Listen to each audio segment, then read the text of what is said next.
Bonjour Lydie, est-ce que vous pouvez nous présenter les 3 vins qui pour vous représentent le mieux votre domaine? Alors, les 3 vins qui représentent le mieux le domaine, ou plutôt les 3 vins qui pour moi représentent le mieux les terroirs du village de Notaten. Donc je commencerai par le Eisenberg. Donc le Eisenberg, c'est la traduction de la colline chaude. C'est un terroir gréseux, mais un grès qui est vraiment très dur, très dense, sur lequel pousse un Riesling pour nous, donc qui permet d'avoir un Riesling avec une exceptionnelle minéralité, un côté citronné vraiment très typique, pardon, et une longueur et une droiteur qui pour moi sont vraiment la définition même de ce terroir-là. À côté de ça, j'ai le Grand Cru Münchberg. Donc c'est un terroir qui est classé comme un terroir volcanique. Donc un côté détritique volcanique. Une colline qui forme un cirque, donc avec une orientation est, sud, ouest, totalement vallonnée, totalement protégée de tout ce qui vient d'ouest grâce à l'Ungersberg. On est sur un sol qui chauffe, qui emmagasine toute la chaleur, et on va retrouver vraiment toute cette chaleur dans le vin. C'est un terroir sur lequel pour nous pousse le Riesling. On va retrouver un Riesling avec des notes chaudes, des notes un peu citronnées confit, ce côté fumé, salin qui est vraiment typique de ce terroir-là avec une toute petite amertume. Mais voilà, c'est vraiment la typicité de ce terroir, ce côté chaleureux, et on retrouve vraiment tout le soleil. Et donc le Pinot Noir, cuvée Matteo, parce que la tradition alsacienne veut que l'on mette le prénom de nos enfants sur les cuvées. C'est un Pinot Noir qui est issu d'une parcelle qui se situe entre le Grand Cru Münchberg et le Eisenberg. Donc c'est un secteur qui est vraiment envallonné entre les deux, sur lequel on retrouve un côté gréseux mais de manière très sablonneuse. Donc un terroir vraiment très drainant, sur lequel j'ai souvent une maturité beaucoup plus élevée et un côté confit quand on récolte le raisin qui est vraiment bien marqué. C'est une vinification typique que je veux vraiment comme un vin rouge, dans lequel je cherche à récupérer tous les tanins naturels et les anthocyanes pour la couleur du vin, de manière naturelle. Et ensuite, je fais une vinification en barrique, un élevage en barrique pendant plus d'1 an. Et je fais aussi le choix de ne pas filtrer vraiment pour être totalement brut de sortie de barrique. On va commencer par le Eisenberg. Je remarquais que sur le Pinot Noir, l'étiquette est vraiment très différente de l'autre. C'est d'une parce que c'est une cuvée particulière ou parce que c'est déjà des nouvelles étiquettes? C'est une gamme différente. On a les 2 vins-là qui sont vraiment sur la gamme des terroirs, où on retrouve la typicité du terroir. On a une maxime souvent derrière nos étiquettes où on dit le terroir parle, le vigneron transmet. Donc là, c'est vraiment le terroir qui s'exprime avant tout, donc ce qui explique que les étiquettes se ressemblent. Et sur ces cuvées-là, donc c'est une gamme qu'on appelle les confidentielles.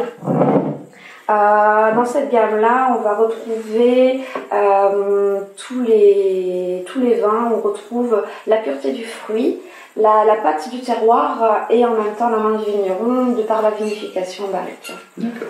Donc c'est une gamme qu'on veut confidentielle. On y retrouve justement le cuvée Matteo. On va retrouver une nouvelle cuvée qui apparaîtra prochainement, elle s'appellera Gaïa, un vin blanc de terroir, mais auquel le vigneron a fait un assemblage.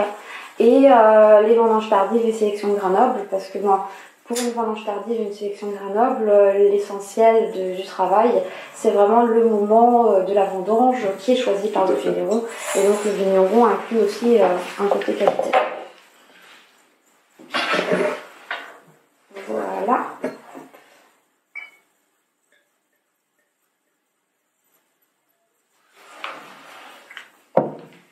Donc Eisenberg. Donc je ne prononce pas toujours le nom de cépage parce que pour moi, effectivement, on est avant tout sur un terroir. La typicité de ce terroir, on la retrouve réellement Souvent on me dit ah mais tiens pour certains vins on ressent pas, on n'a pas l'impression d'être sur la typicité du cépage. Donc moi le plus important d'abord c'est de parler du terroir et c'est ce que l'on va retrouver réellement dans le verre. Donc là on est sur un millésime 2015 qui était un millésime très solaire. Il faut savoir que le Isenberg est un lieu où le système racinaire des vignes a beaucoup de mal à frayer son chemin parce qu'on est sur un grès qui est vraiment très dur, très dense. Mais par endroits, et pour une de nos parcelles, on est sur un grès qui, au bout de 40 cm, est déjà présent.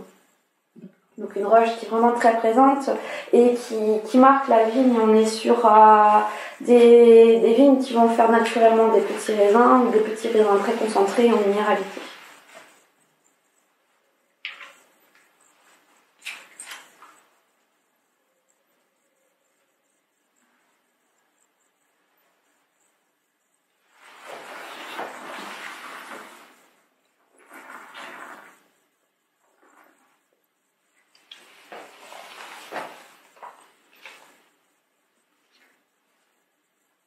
Donc que dire? Parce qu'il est bon. Ah bon? Très Mince. excellent. Donc c'est un vin qui me plaît énormément parce qu'il y a cette acidité qui souvent les clients nous disent ça ressemble au Riesling à l'ancienne. Cette acidité qui est quand même relativement bien marquée, qui est vraiment très droite, très linéaire, et ce côté citronné qui fait un peu saliver. Et la minéralité qui dure en bouche, qui est vraiment très longue. Et c'est ça qui est très plaisant.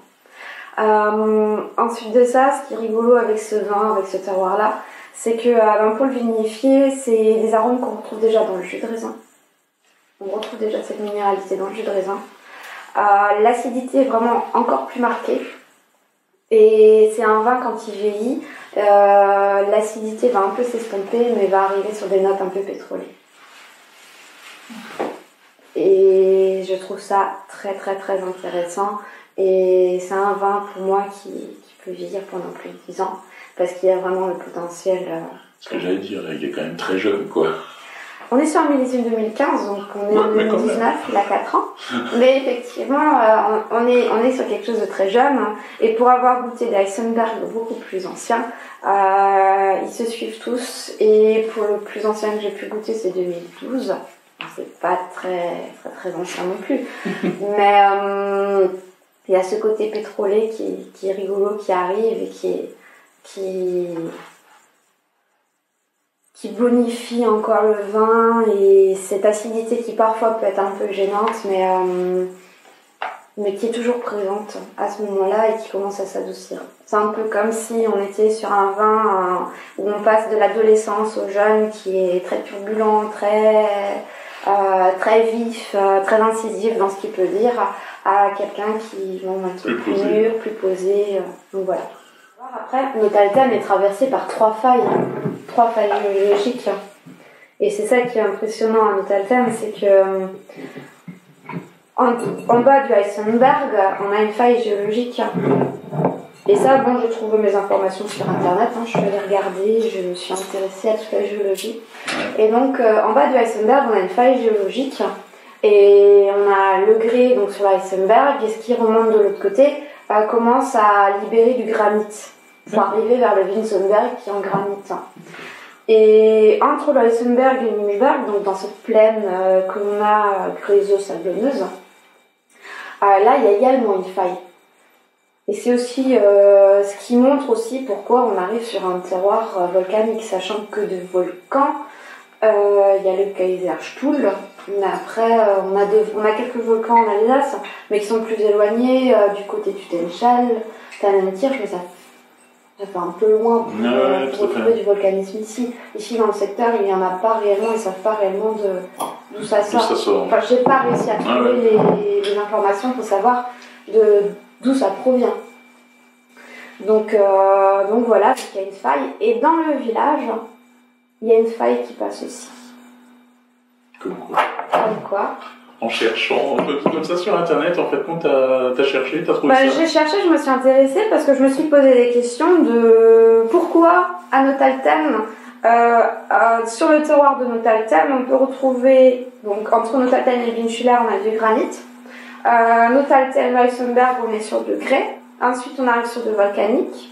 Ce qui redescend à Notaltem vers l'est, le Zellberg, on est sur du marno-calcaire.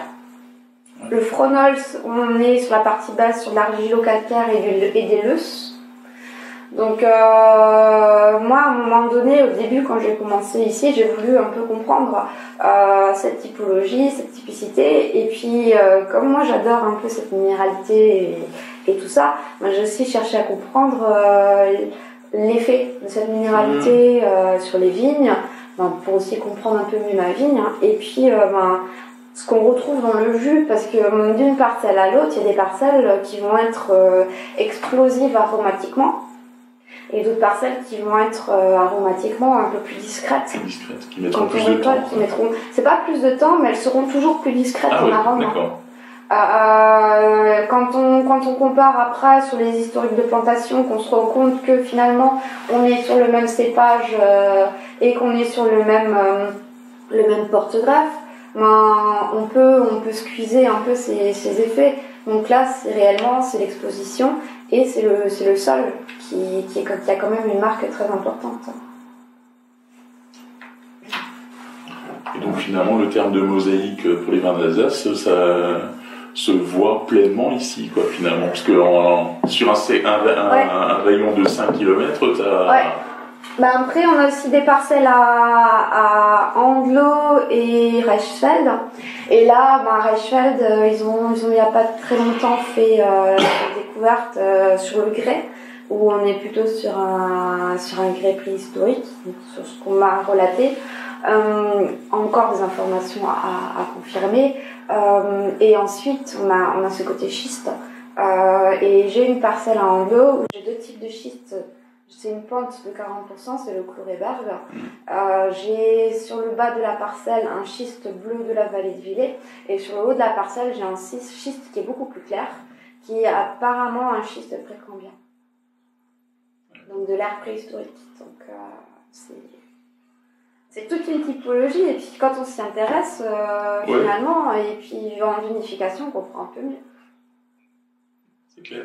Voilà, donc après pour le Grand Cru Münchberg, donc justement c'est ce que je disais, souvent quand je fais de la dégustation, que je compare je mets souvent le Weissenberg et ensuite on passe au Münchberg, les gens ils sont totalement dépités, parce que ce n'est pas dépités mais surpris, parce que ce n'est pas du tout les mêmes aromatiques que l'on retrouve. Là on sera vraiment sur quelque chose, même sur le même millésime 2015, on sera sur quelque chose de déjà plus mûr. Parce que naturellement, on est sur un terroir plus chaud, donc qui a une maturité plus élevée. On est sur des notes plutôt fumées, sur des notes confites. Même la couleur en soi est souvent plus dorée. Elle a un côté jaune d'or.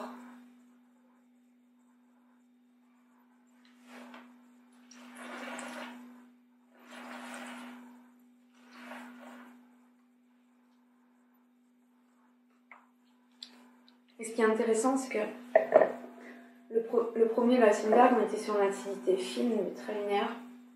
Là, on est sur une acidité plus large. On est sur quelque chose qui va nous faire un peu saliver. Et on a cette légère amertume qui vient se poser sur le haut de la langue. Et c'est particulier, mais c'est très bon, c'est très riche, c'est très gras aussi.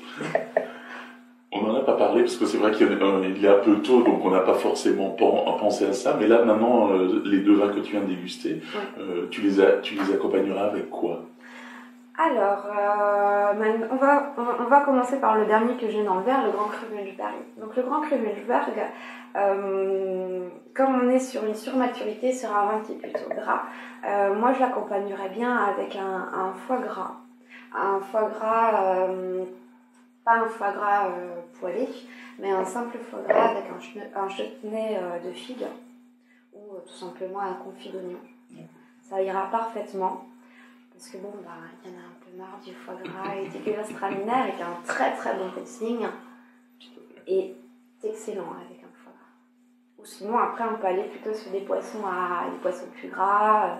Je sais qu'on m'a déjà proposé de mettre du grand cru Münchberg avec du homard. Voilà.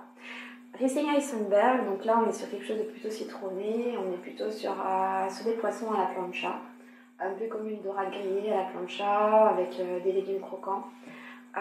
Et sinon, ce qui est aussi très bien, c'est que on cherche toujours ce côté huître. Tout simplement, on prenait des huîtres sans forcément asperger avec du citron, nature, des huîtres nature avec le Eisenberg. L'acidité se mariera parfaitement avec le côté iodé. Donc des produits nature sans accompagnement, quoi. Des légumes, voilà. Du poisson plancha, ouais, non. Voilà. L'acidité qui est vraiment très marquée va plutôt se rapprocher des vins d'été, le côté frais, le côté rafraîchissant que l'on peut avoir.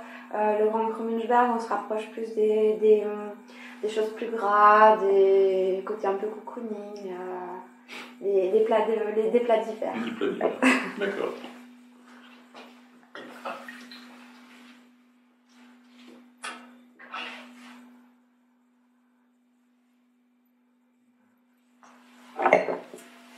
Voilà. Et le petit dernier. Et le dernier. Et alors, quel est le dernier vin que tu as bu avec un accompagnement récemment ? Ou alors simplement un repas à la maison, hein. Alors, moi j'aime bien ouvrir une bouteille de vin pour me faire plaisir. Je pense pas forcément à l'accompagnement. Et après, c'est aussi une bouteille de vin de partage, parce qu'on a un côté à la maison personnelle où on partage une bouteille de vin, on aime bien faire des soirées avec les copains et puis ouvrir des bonnes bouteilles. Des vins du domaine, le dernier que j'ai partagé, enfin les deux derniers que j'ai partagés, c'était un Sylvaner, parce que je trouve qu'un Sylvaner, les Sylvaners sont excellents. On est souvent passé à côté, je vois, mais c'est plutôt quelque chose de générationnel, j'ai l'impression, parce que ma génération de vignerons, on a plus ce côté honte de ramener une bouteille de Sylvaner à un repas. Parce qu'un Sylvaner, c'est un vin blanc sec, il a ce côté végétal, floral qui est super intéressant. Pour Montalten, encore une fois, je parle de mon secteur parce que je les vois, j'ai souvent ce côté un peu salin. Mais ça, je pense, c'est lié au secteur où sont présents mes parcelles, totalement. Et ensuite de ça, le deuxième vin que j'ai fait goûter, là c'était plutôt une découverte. Parce qu'au domaine, on aime bien faire des tests de temps en temps, enfin des tests qui sont parfois liés à quelque chose qui n'est pas voulu. C'est un crément qui était vieilli pendant 10 ans sur latte. Donc avec Marie, on a fait le choix de ne pas faire de liqueur d'assemblage. Donc on est vraiment sur un crément. Voilà. Une originalité, quoi. Une originalité, quelque chose auquel il faut beaucoup expliquer. Mais c'est magnifique. Donc on passe au pinot noir.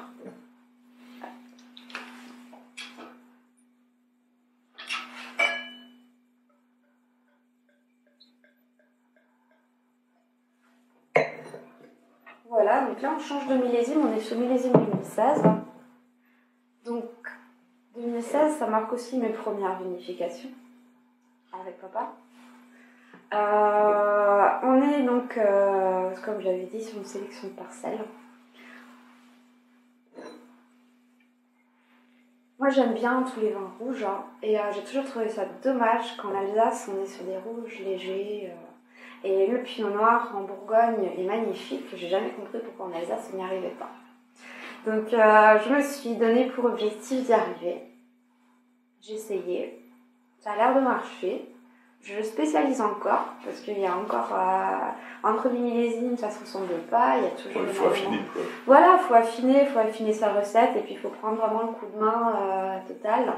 Donc c'est lié à des échanges entre vignerons, quand on discute. J'ai un mari qui travaille beaucoup en dehors de l'Alsace dans le milieu viticole et qui visite beaucoup de domaines viticoles, parce que c'est son métier. Et donc, lui échange aussi, et puis on échange nos idées à la maison, et finalement je teste. Je teste les idées à la cave. D'accord. Donc voilà. Mais c'est toujours très recherché, et puis c'est pas des choses qu'on fait comme ça, parce qu'on a décidé à la légère.